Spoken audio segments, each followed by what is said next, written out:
they use the soap and they're like, oh crap, like they saw someone pissing next to them and what they thought That was the sink. they're washing their hands with the urinal things, like they thought it was one of those big sinks, like, but it was a urinal. Welcome to the Spencer Whiteout podcast. Rated R. You have some criminal charges, bro. Yes, I were avoiding the shark. Yo, great turboneck guy. I'll give you a kiss. You give me your number. That checked out a ton, dude. Tell me you felt. We're Americans. We're the ones that are descendants from the 1776 musket-bearing motherfuckers.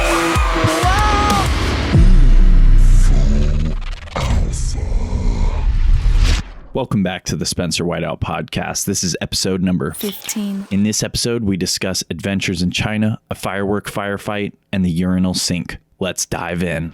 Yes. Okay, so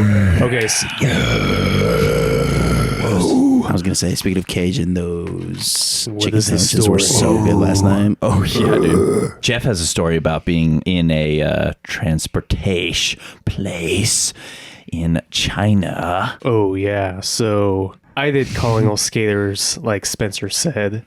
So we were getting ready to go back home to America because I was in China at the time, and I heard Luke's little stomach growl, dude. I think that was me. Was it you? That was me. I was gonna say, I didn't realize it was me. You can let me take the fall for that one.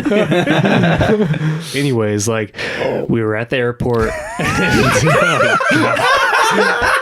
So that water, man. Yeah, Jeff does not say water. He says water. Yeah, I can't with say two water. D's, water. I can't Water. say it correctly, unfortunately. Water. But Water. okay, all right. right, So cool. back to the story. So Yeah. I'm at the airport and I'm like hungry, and I'm like, okay, well, it seems like it's taking a long time, so why can't I go and get some food? And I leave everybody, and I'm like wandering around the airport in China and looking for somewhere to get food. And I'm like, oh, I don't know where to go. And maybe 20 minutes passes, and I'm like, I don't know, that line's pretty long. Let me try to find somewhere. Like, where's the McDonald's? I don't see one. And so I'm wandering around, and I see Elisha, which was my leader at the time. He's coming up running after me. It's like, Jeff, dude, like the plane's about to leave. We gotta go. Like, what are you doing? You're gonna miss the flight. We gotta run now. Let's run. Come on. So I'm running with him. But my He's like, dude, McDouble. we might miss the plane. I don't know. Gotta wait. And like we just barely make it on the plane, like just barely. Like they're get getting back ready to America? to get back to America because I'm hungry. So Jeff was hungry. Hold the plane. so yeah, that was a pretty crazy experience. Like I didn't think we were gonna make it, but we just barely made it. Get on, and then they serve us dinner, so it was all good. Like, Oh, good thing you didn't wait for your nuggets. basically, Could have yeah. been bad. And then Mr. Jeff, talk about you and Andre and the Budweiser contest. So we are in China, and we are just kind of bored one night. We're nannying, and we're just kind of bored. We're like, I don't know what to do. And then we see this huge crowd of people, and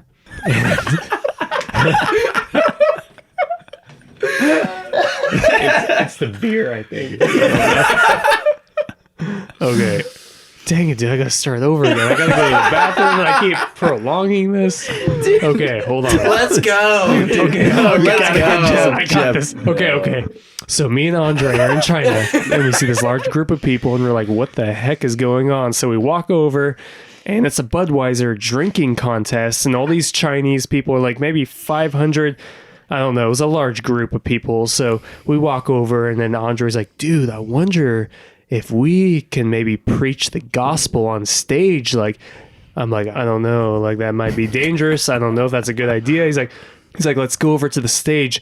And then these Chinese people, they see us. They're like, oh, Americans. Like, let's bring them on the stage. Like, come on, guys. Like, come drink with us and get up on the stage. And I'm like, oh, dude, this is actually happening. Were Like, you drinking with them? no, we did not drink with them, but they wanted us to. but we had different plans in mind. We were going to preach the gospel. So, and then Andre's like, hey, let me see the microphone. And you're like, oh yeah, Americans. Yeah, here you go.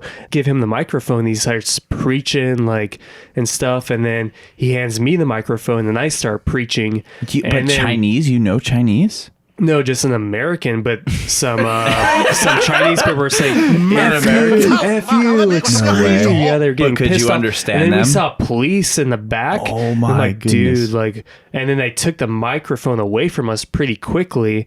And like, dude, The people that were already up there took it. yeah, they took it away from us because we're like, took it oh, back. The that's not police, what this though. is about. Like, Yeah. Because they could speak English up there because they were part of the Budweiser.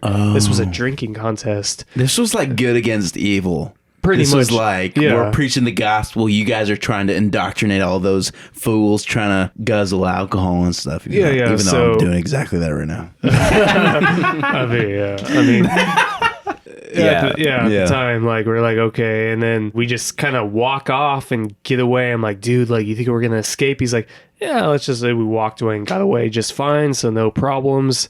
And that was basically that story. So You guys totally hijacked the mic just like Kanye, dude. yeah, they gave us the mic. I'm gonna let you They- finish. Yeah, they Yeah, gave us the first. mic straight up. We're like, okay, we see the mic. They're like, yeah, Americans, cool. Like, because they, So I mean, you guys Chinese people had instant status going there. yeah, because as we're Americans. They think Americans are high up. They're like, Oh, wow. like they worship white people or something. I don't know. It's but true. No, Yeah. it's totally That's true though. crazy. They want to take pictures with you. They're like, Yes, selfie. and, like, and pictures of you. yeah. Because when I was in China, they would seriously just like sneak photos, like.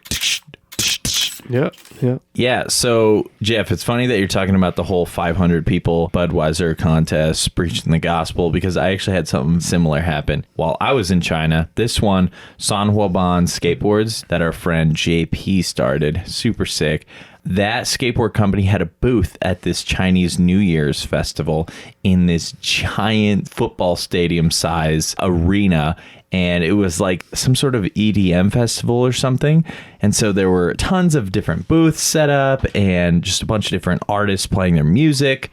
So we wander over to the stage and there's this DJ playing music and it is horrible. It's the most repetitive EDM you've ever heard. Just something over and over and over and over again. So annoying. I'm in the crowd and I see Sebastian run on stage and starts jumping up and down and the crowd starts going wild. I'm like, what is going on? And then my buddy jumps over the fence and I'm like, I'm going. And we all jump over the fence and jump onto the stage. And we all start just jumping and dancing and like getting the crowd so hyped. And the festival promoters, the guys over there on the side of the stage were like, yeah, and they're giving us the thumbs up because we were getting the crowd so hyped. We see that they have microphones and we're like, give us the mics. And then they gave us the microphones. Americans. And then they're Americans. They must have something good to say. And we did. So then we start preaching the gospel on stage to all these people. Jeff, not to blow your story out of the water, but it was way more than 500 people. It was thousands. It was a huge concert, dude, on New Year's. And there's this amazing clip and I'm on stage and I grab the mic and I go, hey, this goes out to Satan right now. And I just want to say, you can suck it. Shots fired. That's so sick, dude. Heck And yeah. everybody in the audience was like, I'm going to be a Christian. Did you do the pelvic thrust? I probably burned some kids' eyes. Melted some faces. Yeah, but then after that, dude, fireworks start going off while we're up there at midnight. So fireworks are going off. We're freaking breakdancing. My friend Sarah is doing backflips, and then they start giving us beers. They're like, here, drink these beers while we're on stage. And then we're like, well, we don't drink beer. So we shake them up and we pop them up and we're spraying the crowd. We're spraying the crowd with the Wow, beers. that's pretty gnarly, dude. It's pretty sick.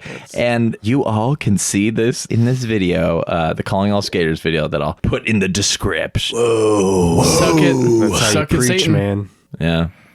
So that was pretty good. Definitely one of the finer moments in my life. I really appreciated that moment. I thought that was so sick looking back on it. Another moment, though, that was a little bit more of a bummer, which was when I missed out on the firework fight. all my buddies were doing it because there's 2 New Year's. There's the January New Year's and then there's the Chinese New Year's. You know about that, Jeff? I do. Yep. It's like definitely they go by a Chinese calendar or something. Do they have Chinese New Year resolutions too?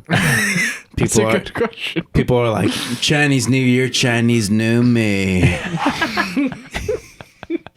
No, but it turns out all my buddies, they all found and bought fireworks for super cheap, and they are shooting them off at each other. They're lighting them and shooting them off at each other. So crazy, right? And then I come down, and turns out I missed the entire firework fight. what? But at the same time, it was kind of this bittersweet moment. The reason I missed the firework fight was because I was feeling like in my own head, and I was like, man, China sucks right now. I have a sprained ankle. I've been there, dude. I know exactly what you're talking about. I wanted to get out. Like within a month and a half, I was over it. So, yeah.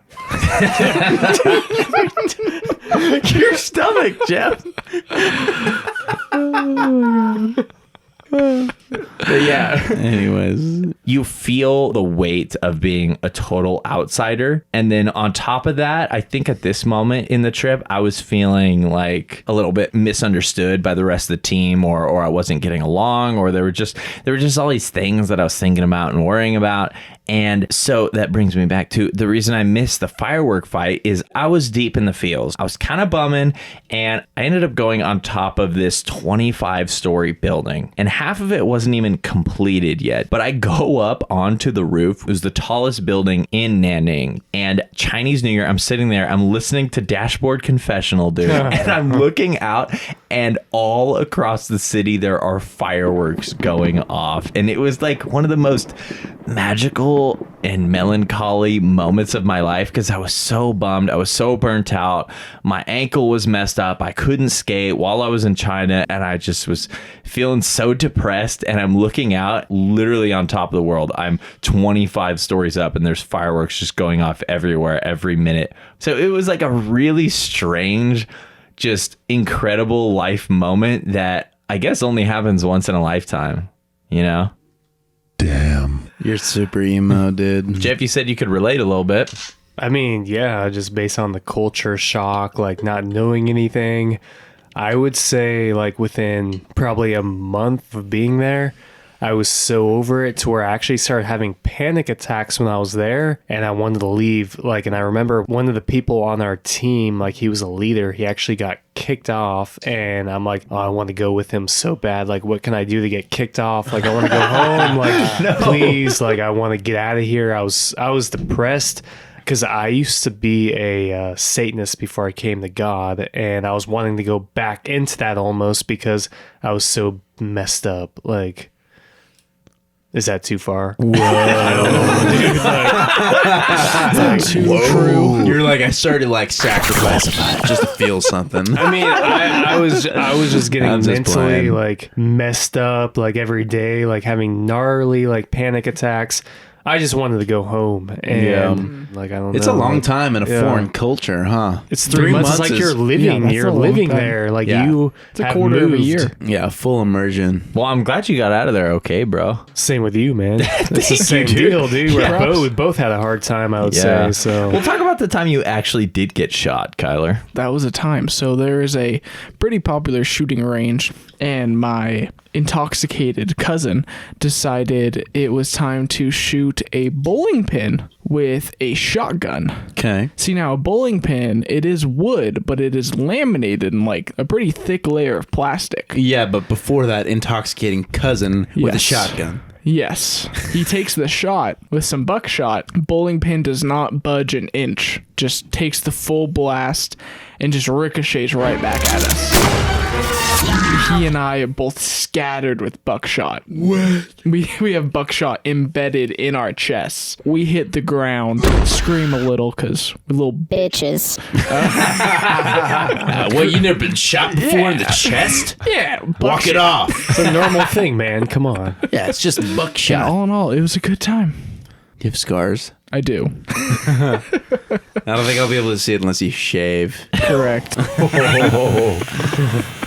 about the time you got a nail gun through some body part? Warning, entering graphic territory in 3, 2, 1. So I do set construction for film and theater. Yep. And one day I was in the theater, I was building a set. So I was just nailing some plywood to some 2x4s on a rolling set. And so one hand I was leading this plywood and the other hand I was following it with a nail gun. And my nail gun hand caught up to my leading hand. And so all of a sudden there was my hand in between a 2x4, a 1/4-inch piece of plywood, and then a nail gun. And I shot a 2-inch nail through the plywood, through my ring finger, and into the 2x4. Stuck it, huh? Stuck it. When you pinch your finger, your first instinct is to pull it away, and I just rip it out of the wood. So it's the whole slice. And I just sit down on the stage, blood dripping all over the floor that I painted a couple days before that, and then walked into the high school nurses department and said, "Hey, I shot a nail through my finger. Can I have a Band-Aid?" Oh my. You need more than a Band-Aid, dude. Super glue. Super Crowbar. glue heals everything. Kyler, talk about the time you got impaled by a crowbar. I was 12 when I was impaled by a crowbar. It's a nice coming of age story, actually. So at 12 years old, I was a lanky boy. The lank. Sports, yes, the lank. I hadn't really grown into sports yet. So all my friends, they were skateboarding, and naturally I was a scooter boy. No. They're all skating down this hill on their penny boards, and one of them falls off the skateboard and it goes straight into one of their sewage draining, like for rainwater. Immediately he's like, "Oh, go back up to my house, Kyler, and grab a crowbar from my parents' garage." So I ride back up to the house, grab a crowbar, and I'm riding down the hill back to them to lift up this manhole and get the penny board. And my friend's mom yells down the hill, "Don't fall!" And I turn around to like look at her, like, and I fall off the curb. As you turn around. And the crowbar goes straight into my side. Oh my gosh. And she's like, "Did you fall?" and I'm like, "No." You said no. As you had a sword in your heart. Not realizing that I had walk just it been off, you're stabbed. fine. And then I'm like, "Oh, there's blood dripping down my leg." You didn't notice before? No. Come on, Kyler. It's one of those Dude, things. sometimes you don't know if you're stabbed. What about the bathroom story? Like the soap, bathroom story? like you using the. Are we allowed to share that story? Tell me the story. You don't know what it is. Not from that Tell it, Jeff, description. tell Why is there a hole in me the my soap? story. The urinal. What about the urinal, Jeff? He's using the soap in the urinal. Was that you or was that someone else? Jeff, what's the story? But tell me the story now. I'm curious. That was you. I thought that was you, dude. Tell Give me us. some You have to context, and it tell might us. be me. I don't know. It was someone. I remember we went to a leather night and someone was sharing about going to a baseball game. Oh, I remember that now. It wasn't me. Let's hear I thought Jeff. it was you. Let's hear No, Jeff my tell story the was the Stand baseball down. game where I threw a guy guy in a trash can. But that's different. That's I want to not- hear that's this. not- Kind of trash can. Okay. No, this. But what happened to the soap? I don't know. Someone at leather night was sharing like, oh yeah. So they said they went and used a urinal bathroom Yeah, to like the wash urinal their cake. hands. They used the soap and they're like, oh crap. Like they saw someone pissing next to them and what they thought. That was the sink. Yeah, they thought that was the sink, but they're washing their hands with the urinal things. Like they thought it was one of those big sinks, you know, like, but it was a urinal. Dude, so somebody pissed in the sink when it was a sink, or somebody It was a washed their urinal. It was hands? straight up a urinal. They washed their hands in the Thinking it urinal. was a They thought it was a sink. sink. They're like, oh, sweet. I'll just use this bar of soap that smells like citrus. Thank you so much for tuning in. If you enjoyed this episode, do me a favor, leave a review. 5 stars is a power play. Be sure to follow me on Instagram at Spencer Whiteout. Stay tuned, stay hyped. That's a wrap. Inserting exclusive audio recording from the vault. Botox out of her mind. Botox out of her Couldn't even face. move her upper lip, dude. And I was really hoping for a kissing scene. Between Han Solo and Leia. I was really hoping for a slave bikini scene, like in Star Wars 6. Jabba the Hutt? Yeah. She'd have to do that in a one piece this time around. And that's it.